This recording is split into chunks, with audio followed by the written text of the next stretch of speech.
In 1938, O'Hara had written a series of stories for the New Yorker magazine, which proved a great success. The stories had in fact been inspired after he'd booked himself into a hotel one day, told his wife he'd be working on a story, and then proceeded to go on a 3-day drinking binge.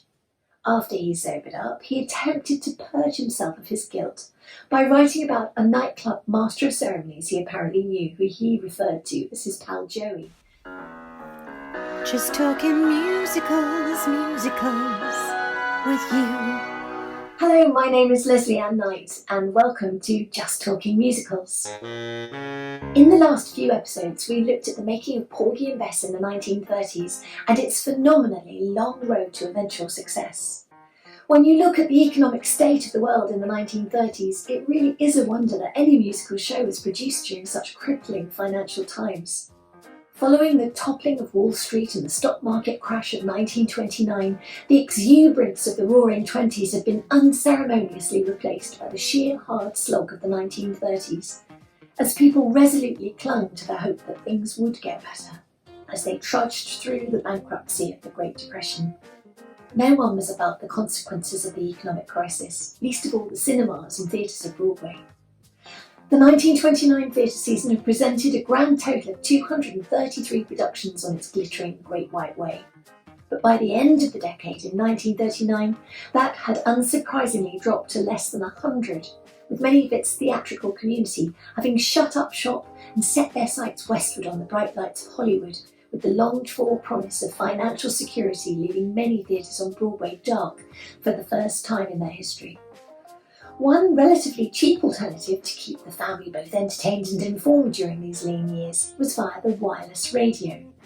With news reports from famed radio commentator and columnist Walter Winchell, weekly music shows hosted by the likes of Bing Crosby and George Gershwin, interspersed by the comedy routines of Jack Benny and Fred Allen, the radio was accessible to all and a beacon of light to so many living in tough times. And despite the troubles, Broadway did keep going and even produced some knockout shows like Anything Goes, On Your Toes, Babes in Arms, and the controversially stunning folk opera Porgy and Bess. Meanwhile, Hollywood topped off the decade with a lavish film premiere in Atlanta of MGM's latest star-studded film, Gone with the Wind, which was preceded by 3 days of festivities and so much hype the governor of Atlanta declared the day of the premiere, December the 15th, a state holiday, so that an estimated 300,000 eager fans could line the 7-mile route from the airport to the city to try and catch a glimpse of the film's high-profile stars, Clark Gable and Vivien Leigh, as they passed by in their limousines. In October 1939, one of America's best-known writers, 35-year-old John O'Hara, sat down and wrote a letter to composer Richard Rodgers. In 1939, Richard Rodgers and his writing partner Lawrence Hart were the talk of the town. They were a successful, well-established writing partnership who had chalked up no fewer than 32 stage and film productions together, including A Connecticut Yankee, Jumbo, On Your Toes, Babes in Arms, I'd Rather Be Right, and By Jupiter, along with countless memorable songs like Manhattan, Thou Swell, Have You Met Miss Jones, 10 Cents a Dance, Where or When, and Blue Moon. Rodgers and Hart's songs were bittersweet, funny and clever hits, and Lawrence Hart's pithy lyrics would have definitely proved an irresistible draw to John O'Hara.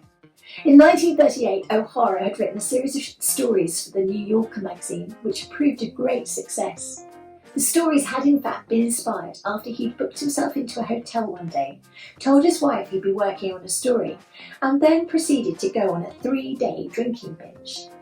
After he sobered up, he attempted to purge himself of his guilt by writing about a nightclub master of ceremonies he apparently knew, who he referred to as his pal Joey. And it seems he was even more of a lowlife than O'Hara considered himself to be after his 3-day binge.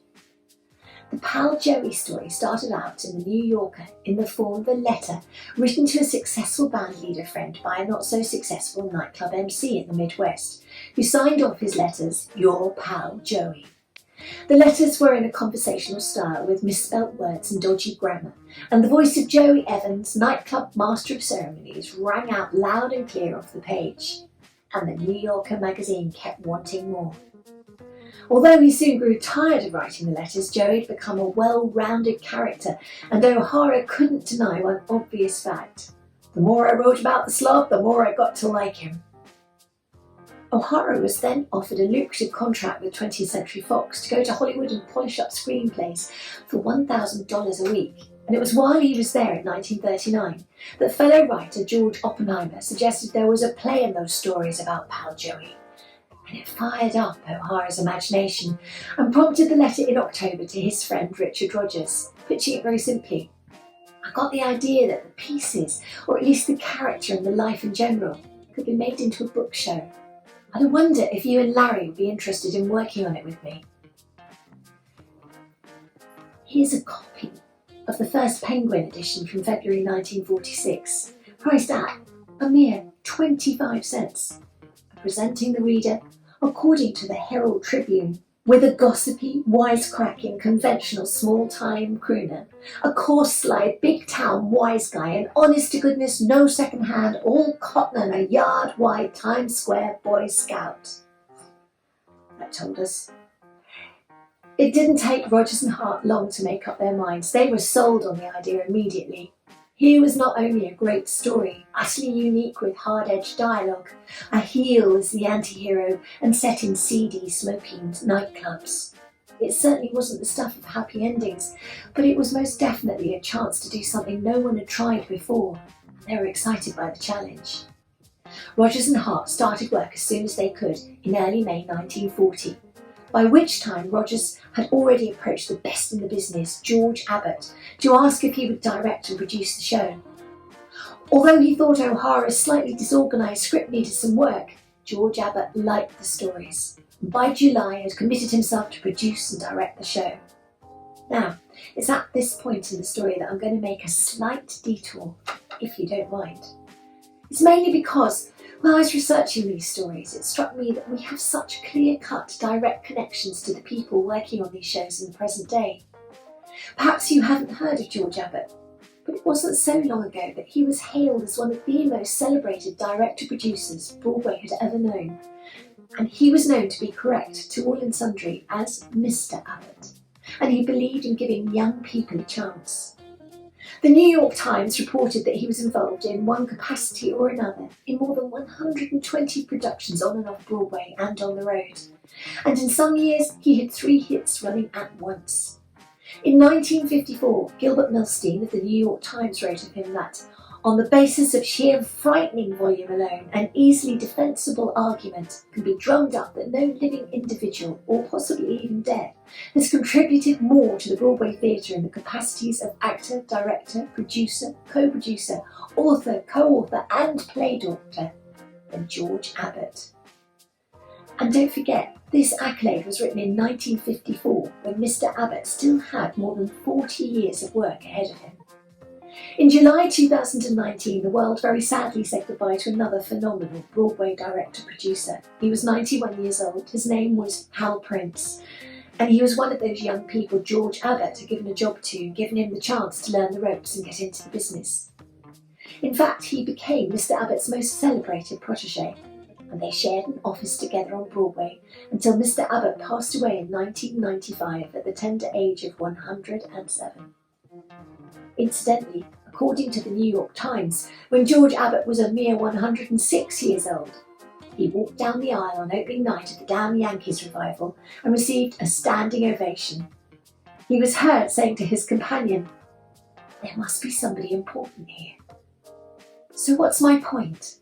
When John O'Hara and Rogers and Hart approached the great George Abbott to direct and produce their new show, Pal Joey, back in 1940, their idea was modern and a little bit risky, but Mr. Abbott gave them a chance, just as he gave a similar chance to the 20-year-old Hal Prince just a few years later, and who, over the course of his own illustrious career, would go on to win a record 21 Tony Awards as producer and director of some of Broadway's biggest hits of the second half of the 20th century, including The Phantom of the Opera, West Side Story, Fiddler on the Roof, Cabaret and Evita. George Abbott and his protégé Hal Prince were undisputed Broadway royalty, and I just wanted to take a moment to salute them. So, knowing everything we now know about the illustrious Mr. Abbott, we can settle happily back to our story. In 1940, when George Abbott agreed to produce and direct on a horror story about the rather unlikable character called Pal Joey, with two of the leading lights of musical comedy, Rodgers and Hart, in charge of music and lyrics, Broadway must surely have been in line for a surefire hit. Well, you're just going to have to wait and find out how it all unfolded in our next episode. Thank you for joining us today. I'm Lesley Ann Knight. Behind the camera is the wonder that is this show's producer and director, Katie Ridout. You can find Just Talking Musicals on Facebook and by lurking on Twitter as well under the name of @KnightandRidout. And don't forget to press subscribe for each new episode alert so you can bag the best front row seats for each new show. See you here again very soon to find out what happened next to our pal Joey. Just talking musicals, musicals with you. For a surefire hit.